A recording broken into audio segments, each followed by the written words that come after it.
서울의 겨울은 항상 그렇게 차갑고 바람이 칼날처럼 피부를 베는 듯 했다. 보윤혜는 회사 로비의 유리문을 밀치며 밖으로 나서려다 멈칫했다.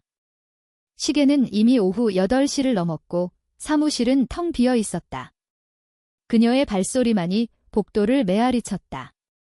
윤희 씨, 잠깐만요의 낮은 목소리가 등 뒤에서 울렸다. 돌아보니 매니저 보현이 서 있었다.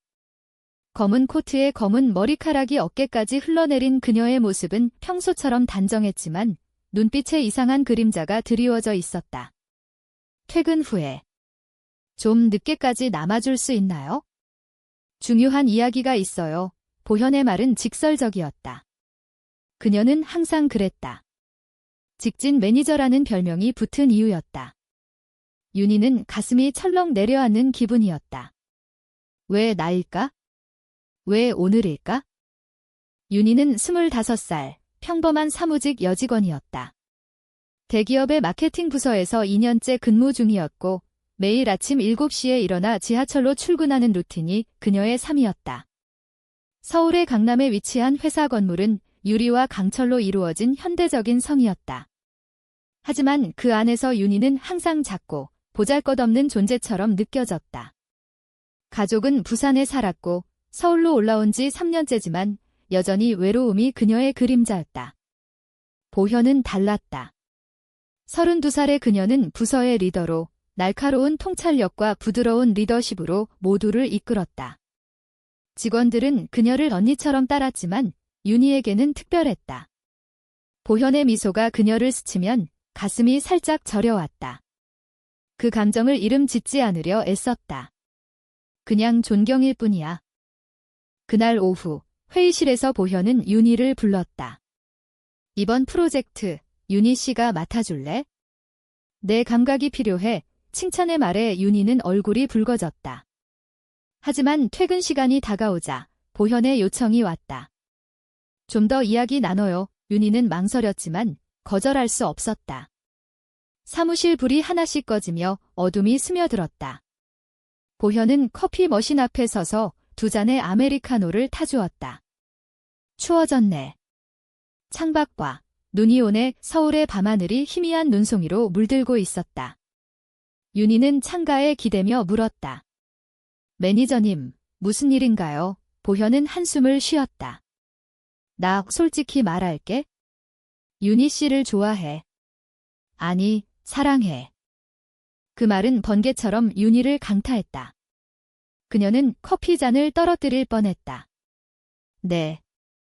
그게. 무슨 보현의 눈에 눈물이 고였다. 처음 봤을 때부터. 내 웃음, 내 열정. 매일 내가 출근할 때마다 기다렸어. 하지만 난 직설적으로 말할 수밖에 없었어. 이 감정을 숨길 수 없으니까 윤희의 머릿속이 하얘졌다. 그녀 자신도 모르게 보현을 향한 마음이 있었다. 하지만 이건 현실이었다. 한국에서, 직장에서 여자가 여자를 사랑한다는 건 금기였다. 매니저님, 이건 잘못된 거예요. 우리 둘 다. 이윤희의 목소리가 떨렸다. 보현은 다가와 그녀의 손을 잡았다. 그 손은 따뜻했다. 잘못된 게 아니야. 진심이니까. 그 밤, 그들은 사무실을 떠나 보현의 아파트로 갔다. 강남의 고층 아파트, 창밖으로 한강이 보이는 곳이었다. 보현은 와인 한 잔을 따라주며 이야기를 시작했다. 그녀의 과거, 어린 시절부터 느껴온 다름. 서울의 보수적인 가정에서 자란 그녀는 대학 시절에야 자신의 성향을 깨달았다. 엄마 아빠는 아직 모르셔. 결혼 압박이 너무 커서 보현의 목소리에 슬픔이 배었다. 윤희는 자신의 이야기를 털어놓았다. 부산의 작은 동네에서 자란 그녀, 여동생과 함께 자란 평범한 삶. 하지만 고등학교 때부터 소녀들의 미소에 설레던 마음. 나도. 그래요. 하지만 두려워요. 사회가, 가족이. 그들은 밤새 이야기를 나눴다. 눈이 그치지 않는 창밖을 보며 손을 잡고. 그 순간 세상이 조금 덜 차갑게 느껴졌다. 다음 날 아침, 윤희는 회사에 가는 지하철에서 눈물을 훔쳤다. 이게 꿈인가? 보현의 메시지가 왔다. 오늘 점심 같이 간단한 문장. 하지만 그 안에 담긴 따뜻함. 윤희는 미소 지었다. 그러나 현실은 곧 다가왔다. 부서 미팅에서 보현의 시선이 그녀를 스치자 동료들의 눈초리가 느껴졌다. 매니저님, 요즘 윤희 씨랑 가까우시네요. 누군가의 농담 같은 말에 분위기가 어색해졌다. 윤희는 가슴이 조여왔다. 이 사랑이, 이 감정이 얼마나 오래 지속될까? 며칠이 흘렀다. 윤희와 보현의 관계는 조심스럽게 싹트기 시작했다. 점심시간의 카페에서, 퇴근 후에 한강 산책로에서. 서울의 겨울은 여전히 혹독했지만 그들의 대화는 따뜻한 온돌방처럼 포근했다. 보현은 윤희에게 한국의 전통을 이야기했다. 봄의 벚꽃 축제가 제일 좋아. 여의도에서 피크닉 가자. 그녀의 미소는 윤희를 녹였다. 윤희는 보현의 손을 잡고 싶었지만 사람들 시선이 두려웠다. 현아 언니, 우리 조심해야 해. 보현은 고개를 끄덕였다. 알아. 하지만 나한테는 내가 전부야. 그러나 갈등의 씨앗은 이미 싹트고 있었다. 보현의 가족이 서울로 올라왔다. 어머니는 전통적인 한복을 입은 모습으로 아파트를 찾았다. 현아야, 결혼 생각은 없니? 나이도 30 넘었는데 보현은 웃으며 대답했다. 엄마, 아직 때가 아니에요. 하지만 그 밤, 윤희와 통화하며 울었다. 윤희야, 나 숨 막혀. 엄마가 매일 전화해서 소개팅 얘기만 해. 윤희는 위로했다. 언니, 우리 있잖아. 같이 이겨내자. 그들의 사랑은 깊어졌지만 외부의 압력도 커졌다. 회사에서 소문이 돌기 시작했다. 보현 매니저가 윤희랑 이상해. 둘이 자주 붙어 있잖아. 누군가의 속삭임이 윤희의 귀에 들어왔다. 그녀는 화장실에서 울었다. 왜 나일까? 왜 이런 사랑을? 보현은 그녀를 불렀다. 무시해. 우리끼리만 알면 돼. 하지만 윤희의 마음은 흔들렸다. 그녀는 보현의 과거 연인을 알게 됐다. 대학 때의 짧은 로맨스, 끝난 후의 상처. 언니, 나도. 상처 줄까봐 두려워. 보현은 그녀를 안았다. 아니야. 내가 날 살게 해. 한겨울, 그들은 제주도로 짧은 여행을 갔다. 회사 휴가였다. 제주도의 검은 현무암과 푸른 바다가 그들의 피난처가 됐다. 해변에서 손을 잡고 걸었다. 여기 오니 자유로워. 보현의 말에 윤희는 웃었다. 그들은 전통 민박에서 머물렀다. 저녁에 고기구이를 먹으며 제주도의 신화 이야기를 나눴다. 할망이처럼 강한 여자 되고 싶어. 보현이 말했다. 그 밤, 그들은 키스했다. 부드럽고 떨리는 입맞춤. 세상이 멈춘 듯 했다. 돌아와서 현실이 다시 덮쳤다. 보현의 어머니가 갑자기 방문했다. 현아, 이 아가씨 누구니? 윤희가 우연히 아파트에 있을 때였다. 윤희는 당황해 도망치듯 나왔다. 보현은 어머니와 다퉜다. 엄마, 제 인생이에요. 어머니의 울음소리가 들렸다. 내가 여자랑. 이게 무슨 소리야? 보현은 문을 쾅 닫고 나왔다. 윤희를 찾아 강남 거리를 헤맸다. 미안해. 다 내 탓이야. 그들은 포차에 앉아 소주를 마셨다. 언니, 우리. 끝낼까? 윤희의 말에 보현의 눈에 불꽃이 타올랐다. 안 돼, 포기 안 해. 봄이 왔다. 벚꽃이 서울의 거리를 물들였다. 윤희와 보현은 여의도 공원에서 피크닉을 했다. 한복을 입은 사람들이 웃으며 사진을 찍는 가운데 그들은 은밀히 손을 스쳤다. 예쁘네, 언니. 윤희의 말에 보현은 웃었다. 너도 하지만 행복은 오래가지 않았다. 회사에서 프로젝트가 실패했다. 클라이언트의 불만, 상사의 질책. 보현은 책임을 졌다. 내가 잘못했어. 그녀의 피곤한 얼굴을 보며 윤희는 가슴이 아팠다. 언니, 같이 이겨내자. 그러나 배신의 그림자가 드리웠다. 보현의 절친, 지은이가 소문을 퍼뜨렸다. 보현이가 윤희랑 레즈비언이래. 지은이는 보현의 비밀을 알았지만 질투심에 입을 열었다. 그녀 자신도 보현을 좋아했기 때문이다. 회사 카페테리아에서 소란이 일었다. 진짜야. 매니저가 동료들의 시선이 그들을 찔렀다. 윤희는 울면서 사무실을 뛰쳐나왔다. 보현은 그녀를 쫓아갔다. 윤희야, 기다려. 한강 다리 아래 비가 내리는 오후였다. 언니, 나 견딜 수 없어. 다들 날 봐. 보현은 무릎 꿇고 그녀를 안았다. 미안해. 내가 지킬게. 가족의 개입이 시작됐다. 윤희의 어머니가 전화했다. 서울 생활 어때? 남자친구 없니? 윤희는 거짓말을 했다. 아직 없어요. 하지만 보현의 어머니는 더했다. 현아, 그만둬. 내 미래 망칠 거야. 보현은 집을 나왔다. 그녀의 아파트는 텅 비었다. 윤희가 찾아갔을 때 보현은 소파에 웅크리고 있었다. 언니의 그들은 서로를 끌어안고 울었다. 그 밤, 보현은 과거를 털어놓았다. 대학 때 첫사랑이 있었어. 하지만 끝났어. 배신당한 기분이었지. 윤희는 물었다. 나도. 배신할까봐.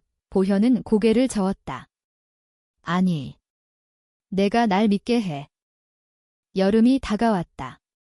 더위가 서울을 휘감았다. 그들은 단둘이 여행을 떠났다. 경주로. 불국사에서 고즈넉한 사찰을 보며 그들은 사랑을 속삭였다. 영원히 함께하자. 하지만 돌아와서 충격적인 소식이 왔다.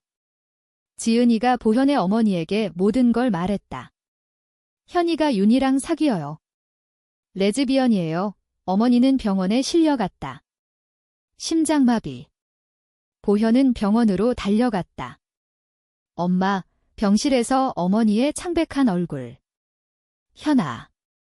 왜 나한테 이런 고통을? 보현은 무너졌다. 윤희는 멀리서 지켜봤다. 내 탓인가? 보현은 윤희에게 말했다. 우리. 잠시 떨어져야 해. 엄마가 윤희의 세상이 무너졌다. 언니, 안 돼. 하지만 보현은 고집했다. 내가 다치면 안 돼.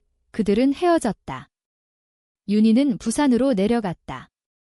고향 바다를 보며 울었다. 왜 우리 사랑은 이렇게 아픈가? 보현은 서울에 남아 어머니를 돌봤다. 매일 메시지를 보냈다. 보고 싶어. 하지만 답하지 않았다. 가을 바람이 서울을 스쳤다. 단풍이 물든 거리에서 보현은 혼자 걸었다. 어머니의 건강은 나아졌지만 마음의 상처는 깊었다. 현아, 그만둬. 정상적으로 살아의 보현은 대답하지 않았다. 그녀의 마음은 윤희로 가득했다. 회사에서 승진 제의가 왔다. 부장으로 올려줄게. 하지만 보현은 거절했다. 아직 때가 아니에요. 동료들은 이상하게 봤다. 매니저님, 요즘 왜 그래요? 윤희는 부산에서 지냈다.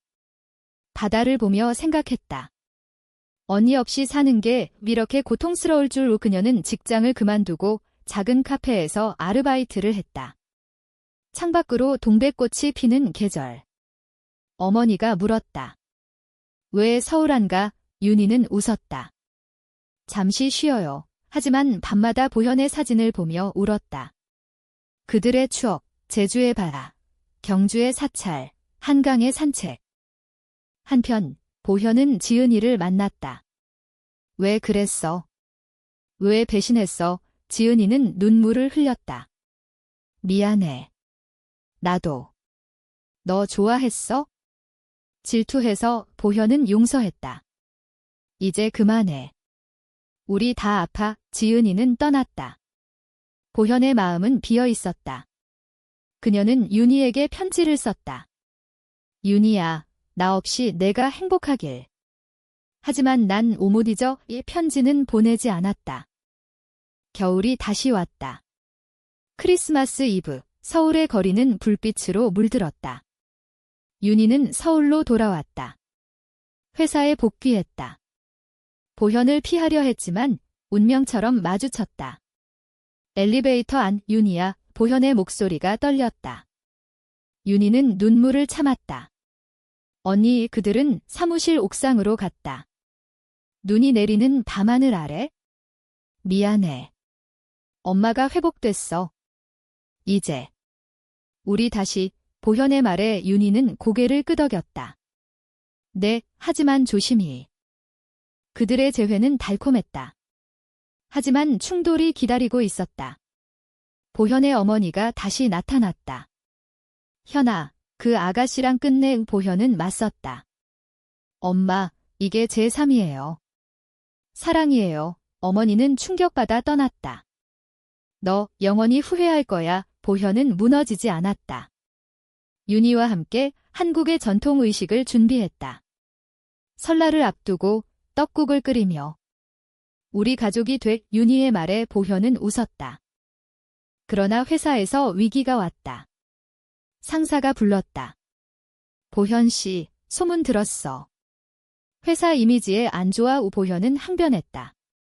개인 사생활이에요. 하지만 압박이 커졌다. 승진 포기할 거야. 윤희는 걱정했다. 언니, 나 때문에. 보현은 키스하며 말했다. 아니, 우리 때문에. 새해가 밝았다. 설날, 그들은 한복을 입고 경복궁으로 갔다. 궁궐에 눈 덮인 정원에서 그들은 속삭였다. 영원히. 하지만 현실의 파도는 거셌다. 윤희의 가족이 서울로 왔다. 딸아, 남자친구 데려와. 어머니의 말에 윤희는 망설였다. 엄마, 특별한 사람이 있어요. 보현을 소개할 용기가 없었다. 그날 밤, 윤희는 보현에게 털어놓았다. 나 아직 준비 안 됐어. 보현은 아팠다. 알아. 서두르지 마. 봄이 다시 왔다. 벚꽃 아래 그들의 사랑은 피어났다. 하지만 배신의 두 번째 물결이 왔다. 지은이가 돌아왔다. 보현아, 미안. 다시 친구할래. 하지만 그녀의 눈빛은 달랐다. 지은이는 윤희를 미워했다. 몰래 상사에게 소문을 더 퍼뜨렸다. 윤희가 유혹한 거예요. 회사에서 조사 시작. 둘 다 징계. 보현은 보호했다. 내 책임이에요. 그녀는 사표를 냈다. 언니, 안 돼. 윤희의 울음에 보현은 웃었다. 새 출발이야. 그들은 함께 떠났다. 작은 마을, 전주의 한옥마을로. 보현은 카페를 열었다. 윤희는 도왔. 여기서 행복하자. 전주의 밤, 매화꽃 피는 거리. 그들은 손잡고 걸었다. 하지만 과거가 쫓아왔다. 보현의 어머니가 편지를 보냈다. 용서해. 내 선택 존중할게. 눈물이 고였다. 윤희의 어머니도 알게 됐다. 딸아, 힘들었구나. 처음으로 가족의 이해. 그러나 고조는 더 큰 것이었다. 언론에 소문이 났다. 대기업 레즈비언 스캔들 익명 제보. 지은이의 짓이었다. 기자들이 찾아왔다. 인터뷰 해주세요. 보현은 문을 닫았다. 윤희는 공포에 떨었다. 언니, 우리 끝인가? 보현은 그녀를 안았다. 아니. 싸워. 그들은 싸웠다. SNS에 글을 올렸다. 우리의 사랑은 사랑입니다. 한국 사회, 변하세요. 지지자들이 모였다. LGBT 커뮤니티, 친구들. 시위가 일어났다. 서울의 광화문에서. 평등을. 보현과 윤희는 손잡고 섰다. 눈물이 흘렀다. 고마워, 언니. 여름 끝자락, 태풍이 서울을 휩쓸었다. 비바람 속에서 그들의 사랑은 더 단단해졌다. 지은이는 사과했다. 미안해. 내 잘못. 그녀는 떠났다. 회사 스캔들은 잦아들었다. 보현은 새로운 직장을 찾았다. 프리랜서 컨설턴트로. 윤희는 그녀 곁에. 언니, 나랑 결혼할래? 윤희의 말에 보현은 놀랐다. 한국에서 동성 결혼은 불가능했지만 그들은 약속했다. 네, 우리 방식으로. 가을, 그들은 제주로 갔다. 다시. 바다 앞에서 반지를 교환했다. 영원히 이 가족들이 모였다. 보현의 어머니가 왔다. 축하해, 눈물이 흘렀다. 윤희의 어머니도. 딸, 행복해라. 한국의 보수적인 사회 속에서 작은 기적이 일어났다. 겨울, 눈 내리는 서울. 그들은 한강 다리 위에 섰다. 기억나. 여기서 처음 울었지. 보현의 말에 윤희는 웃었다. 이제는 웃음뿐이야. 그들의 사랑은 상처를 딛고 피어났다. 배신의 아픔, 사회의 압박을 넘어 한국의 거리에서 두 여자의 이야기는 조용히 이어졌다. 사랑은 직진이었다. 보현처럼. 그리고 그 직진은 영원한 길을 만들었다. 세상이 변할 때까지 그들은 함께 걸었다. 한강의 물결처럼 부드럽고 강하게.